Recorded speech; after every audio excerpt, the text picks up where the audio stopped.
That it was within God's purposes that the Jewish people should have a home back in There are Israel. some, of course, who will say that God has finished with Israel. Wars and rumors of wars.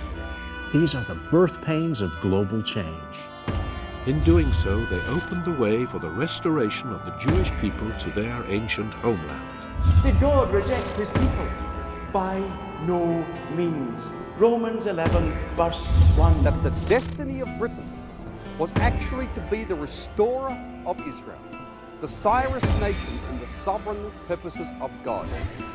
Prepare your hearts to receive the blessing of the Cyrus Call.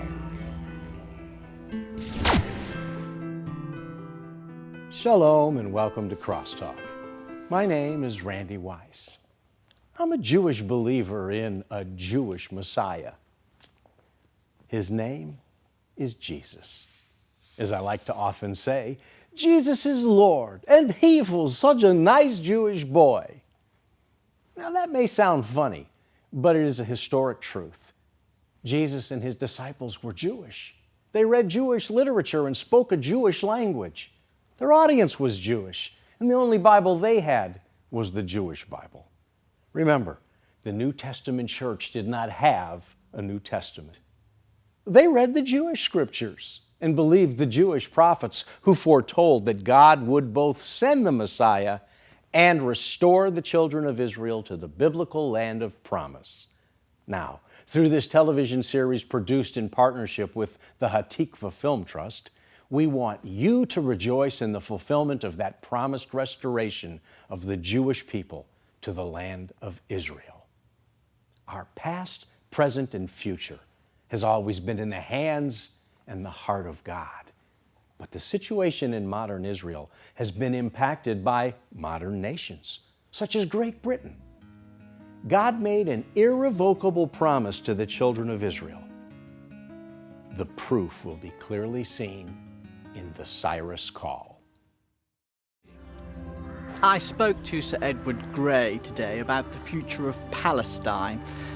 In the course of our talk, I said that now that Turkey had thrown herself into the European war, and that it was probable that her empire would be broken up, the question of the future control of Palestine was likely to arise.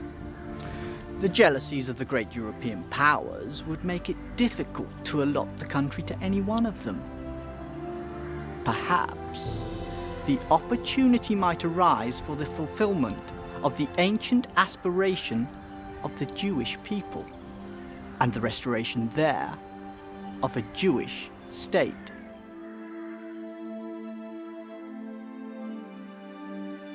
Among the tens of thousands of British soldiers who were sent to war in the Middle East were Harry Musson and 4 members of his extended family. He volunteered with his 4 cousins for the great adventure, as they thought. You know, they were part of this great British Empire. In those days, half the world was painted red, as you know, and he was going to and to keep it that way. The 5 men were originally destined for the Dardanelles, but their ship was torpedoed and they landed in Alexandria. They were co-opted into the Egyptian Expeditionary Force. He was there in 1914, and it wasn't until 1917 when the Battle of Beersheba, you know, so it took him all those long 4 years to go from Alexander, from Suez Canal, up to Beersheba. There were lots of times in the desert where it was, as he used to say, it was sand, sand, sun, sun, sand, sand, nothing at all like England. While young British, Australian and New Zealand soldiers known as Anzacs fought and died at Gallipoli and in the Sinai, Arab leaders, notably Emir Sharif Hussein of Arabia, were seeking to establish a large independent Arab empire in the event of the collapse of the Turkish Empire.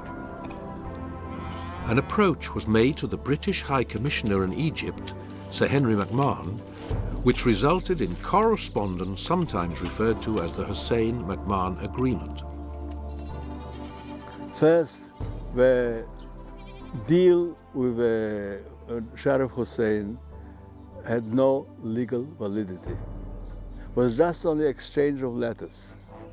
In order to make it legally valid, you have to make a contract, you have to make a deal, you have to make an agreement by both parties.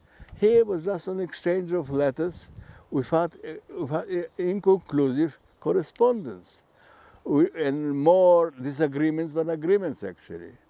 Hussein himself has to postpone the whole matter until after the war, assuming probably by then he'll get a better reward.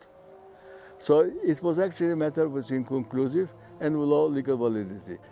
Second, the Arabs themselves, the same Farouki and al-Misri, they themselves excluded Palestine and Syria from Arab demands. What for them it was important, was the Syria interior, the 4 Arab cities, joined territorially through area which is called Jordan today, to Hejaz, the pilgrimage way, the Hejaz railway. Syria, Jordan, and Hejaz. And Hussein, on the contrary, he, in his statements, even after the Balfour Declaration, considered Palestine was a Jewish country. And the Arabs would benefit from a Jewish settlement. Israel was always intended to be a Jewish nation. Even the Arab states understood this fact. It was the promise of God and the plan of Great Britain through the Balfour Declaration. The Cyrus Call continues in just a moment. What if I told you that for the cost of a couple of cups of coffee, you could present the gospel message to hundreds of people across the island of Cuba? That type of impact is hard to find anywhere in the world. But that's exactly what's possible with the Today with God project. You see, every flash drive that we bring down gets given to a pastor who will then use it across the island in door-to-door evangelism, in roadside evangelism, in church ministry, in Sunday school, in seminary. One flash drive. It's incredible what God can do. By skipping a cup of coffee just a couple of times a month, you can provide one flash drive that will get used across the island with hundreds of Cubans, where the gospel message is presented. All it takes is $10. Give us a call at 1-800-688-3422 or visit us online at crosstalk.org.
Violence has plagued the Middle East for a long time.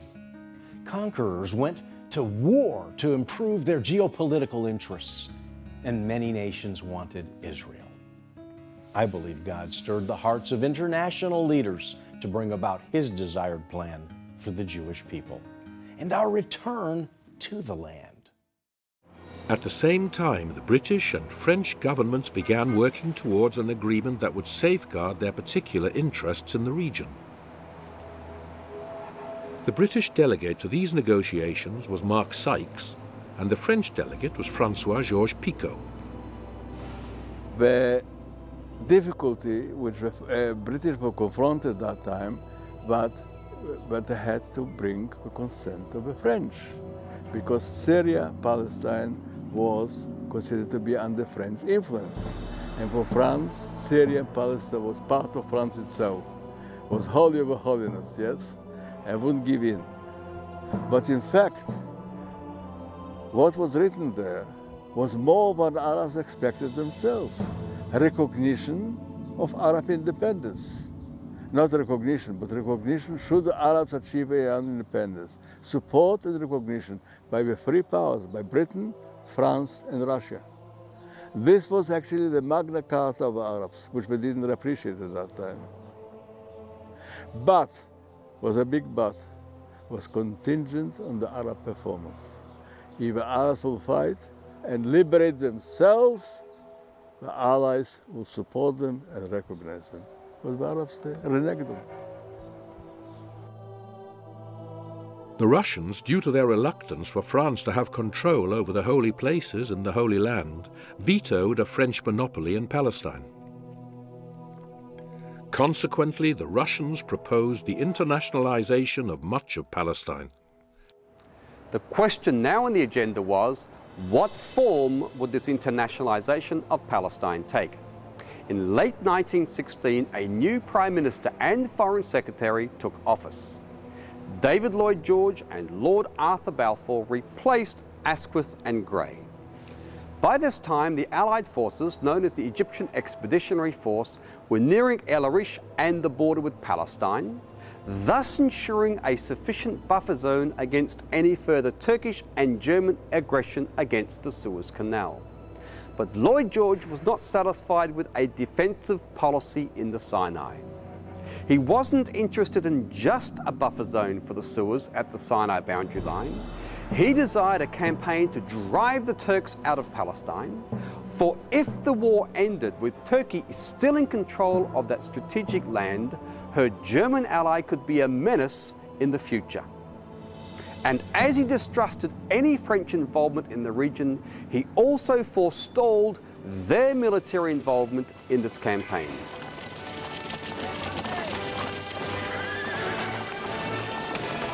Harry Musson and his four cousins were among the many thousands of troops that pushed northwards into Palestine. Dad was in the yeomanry and he was doing a lot of reconnaissance, and it was, so he was very much in the lead and hunting out, see where the enemies lay and what have you. And they were approaching Gaza. They were being shelled. In March and April of 1917, 2 attempts were made to capture the strategic location of Gaza from the Turks. Both of the assaults ended in failure, with many thousands of British and Anzac casualties. A new commander was needed. General Edmund Allenby was appointed.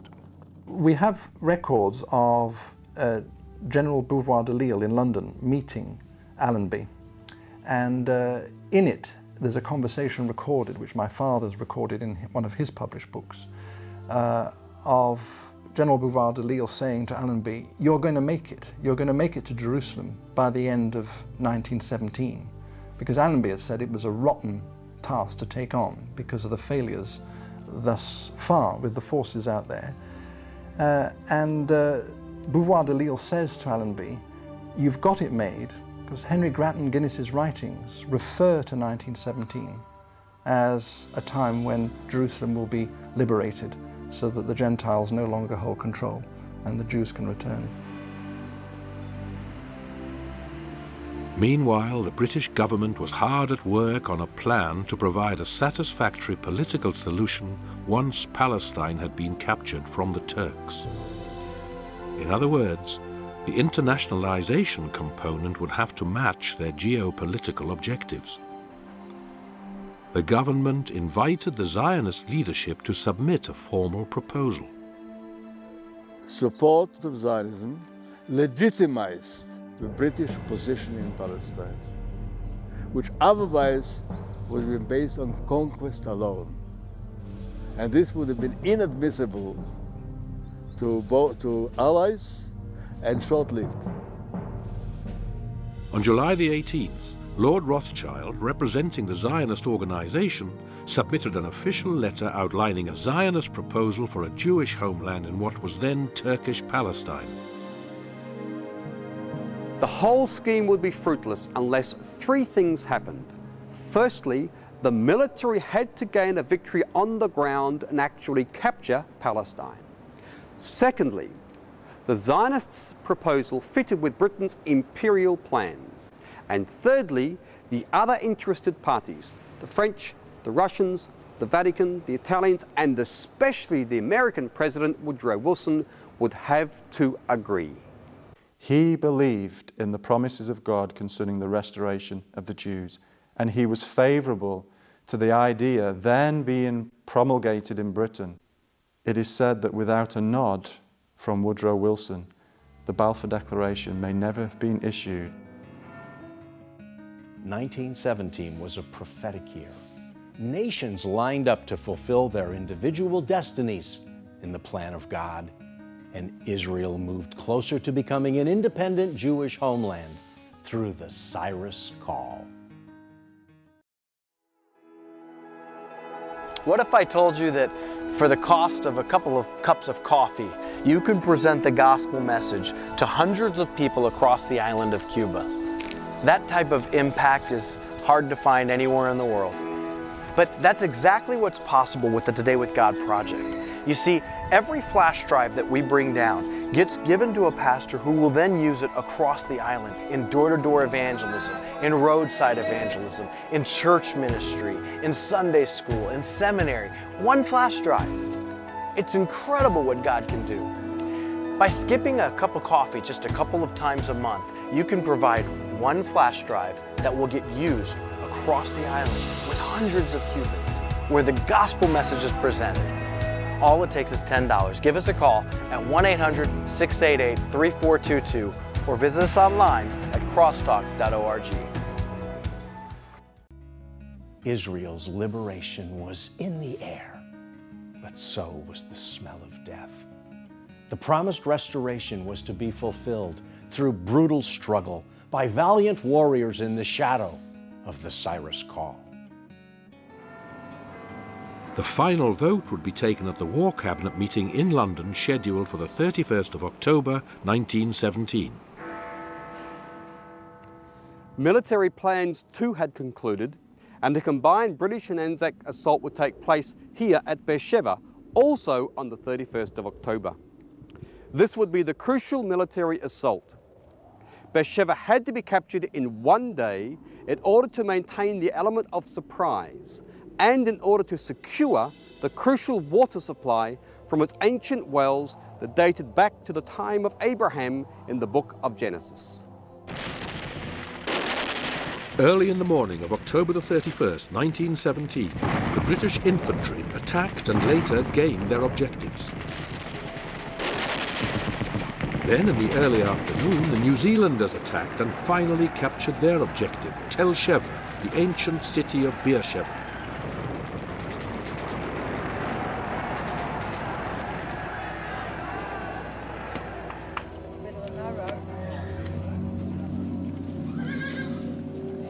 Late in the afternoon, before the sun set, 800 soldiers of the Australian 4th Light Horse Brigade moved out from some hills to the east of Beersheba and charged in at the Turkish trenches, won the positions and captured Beersheba. It was one of the finest military victories in the modern period.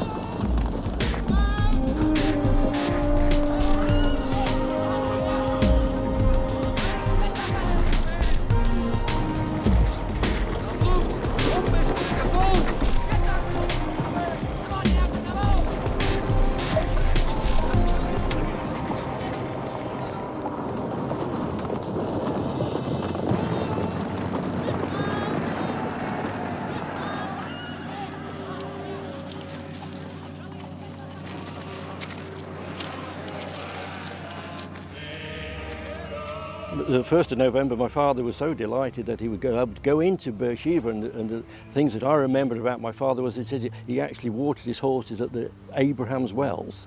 And from the biblical point of view, every one of these stages had a biblical significance to him, and it was a great privilege to be there in many ways. This is the Holy Land, and he was very aware that he was taking part in something very significant.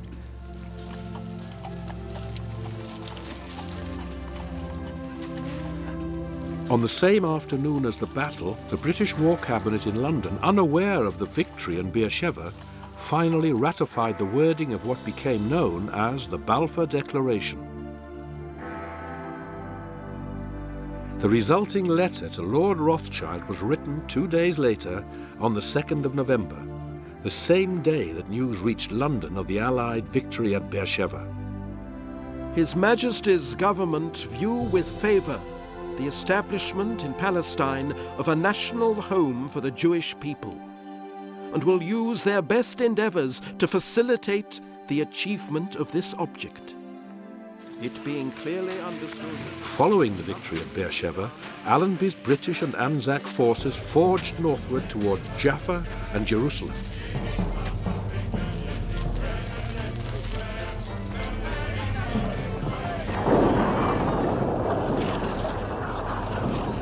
Many British infantry lost their lives on the outskirts of the Holy City.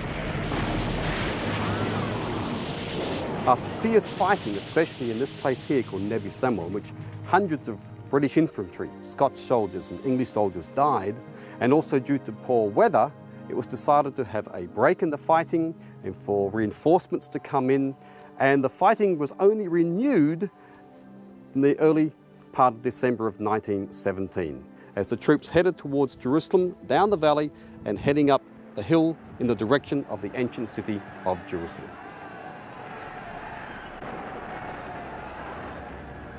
A combination of factors saw the Turks leave the city in the early morning of the 9th of December without a shot being fired. While the 53rd Welsh Division and the Western Australians moved up from the south, the Arab mayor of Jerusalem offered the initial surrender of the Holy City to two low-ranking British soldiers of the London 60th Division right here.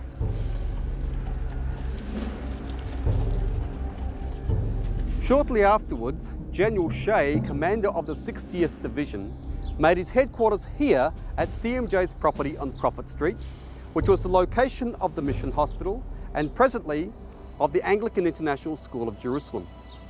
2 days later, on the 11th of December, Allenby made his official entry into Jerusalem to declare the end of Turkish rule and the beginning of British rule.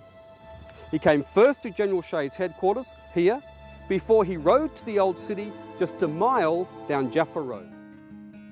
General Allenby's victorious march through Jerusalem was a turning point in the history of the land and a leap toward its destiny. I was always interested what was going on. I was only 6 years old when I went downstairs and I saw people standing on either side of Jaffa Street. And I asked them, why are you standing here? And they said, Lord Allenby is coming down and we want to welcome him. And before long, I could see the horse coming down Jaffa Street. And everybody was so wild with excitement. We thought that Messiah was coming. This was our thought. Anyhow, he rode all the way and he went as far as the Jaffa gate is and dismounted and walked into the old city.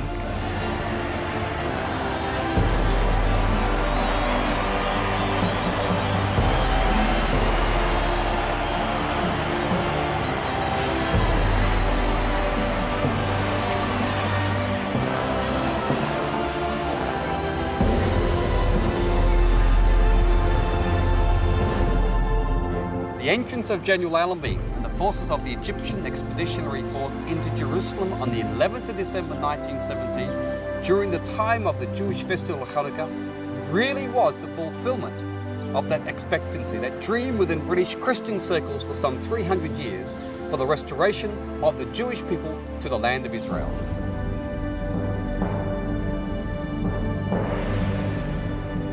After the formalities of the day's events, Allenby returned to Shea's headquarters at CMJ's Mission Hospital, where a luncheon was held in his honour. Among those present was T.E. Lawrence, better known as Lawrence of Arabia. Lawrence records in his book, The 7 Pillars of Wisdom, what happened. For me, the ceremony at the Jaffa Gate was the supreme moment of the war. Shamefaced with triumph, which was not so much triumph as homage by Allenby to the mastering spirit of the place, we drove back here to Shays headquarters.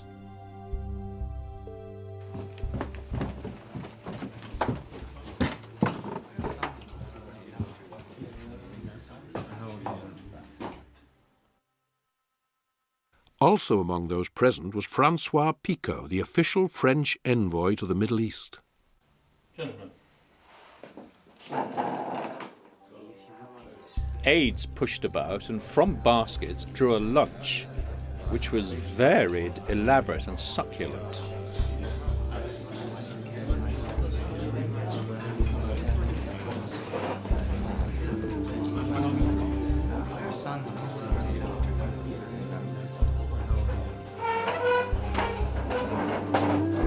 Be seated, please, gentlemen.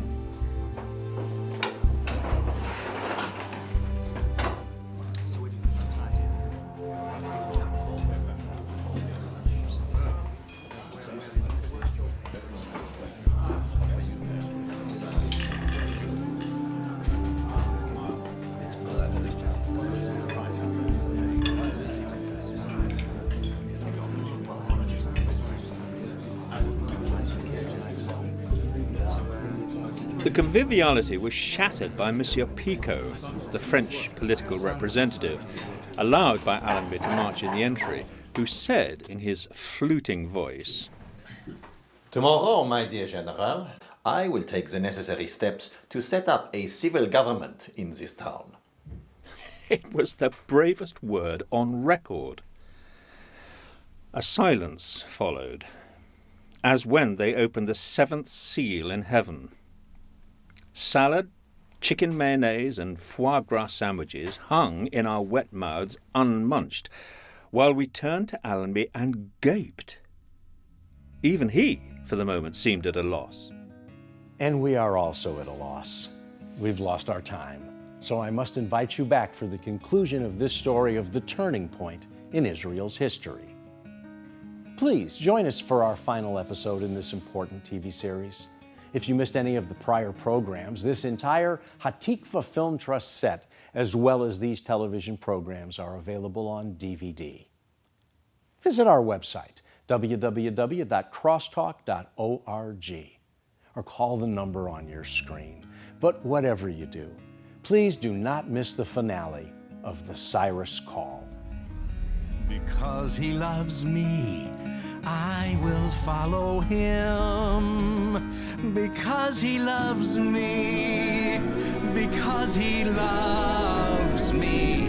Because he loves me, I will follow him.